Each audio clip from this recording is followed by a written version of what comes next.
of our past governors. When it turned into a historical landmark, they had to build a house in the back where the last 2 to 3 governors live today. And our governor, Mr. Josh Green, today lives. Okay, Washington Place.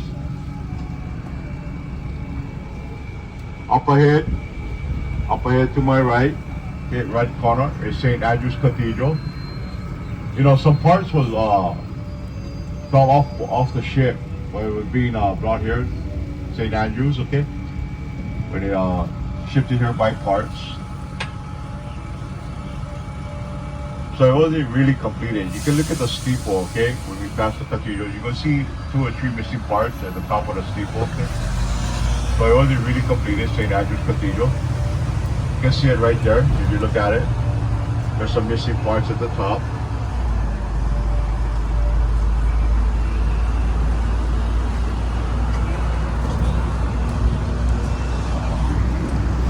In 1795, there was a struggle for this island between Kalani Kapule and Kamehameha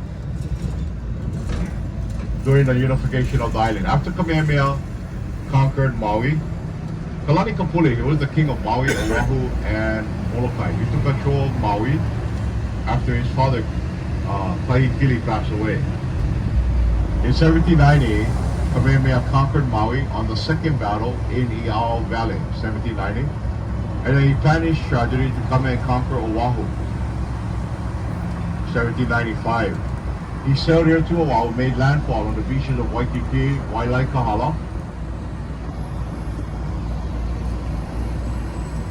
with over 10,000 of his warriors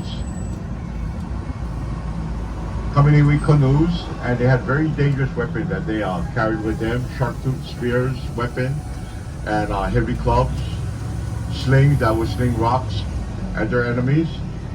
And he sailed in with his foreign friends, John Young and Isaac Davis, European people, European captains and their crew, coming in with 4-masted ships, European ships, that had cannons on there in their crew. And these men trained Kamehameha and his warriors how to use the muskets and cannons that gave him the more firepower in conquering the island. And he got that from Captain George Vancouver, a good friend of Captain James Cook, who became a good friend of Kamehameha I. Kalani Kapule and his warriors.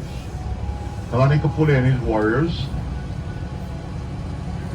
were on the slopes of Punchbowl Crater, Pu'uwaina, and the Kolau Volcanic Shield Mountain. Then they watching Kamehameha and his foreign friends make landfall. Folks, this is the oldest Chinatown in the United States of America.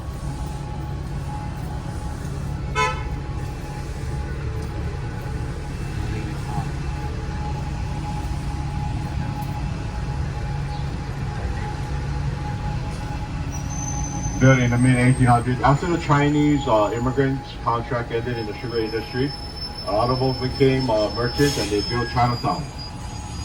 They set up shop. They built their residence here in Chinatown, the old Chinatown in the United States of America. If you look to my left, you can see the 2 dragons right here on my side.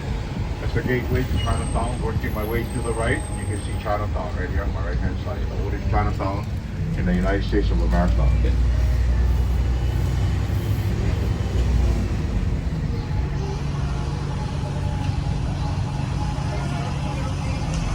You can see Honolulu Harbor straight up ahead. Honolulu Harbor was more inland back during the 1800s, all the way to the settlements, going back all the way to the settlements of Polynesian. About a block and a half, 2 blocks inland.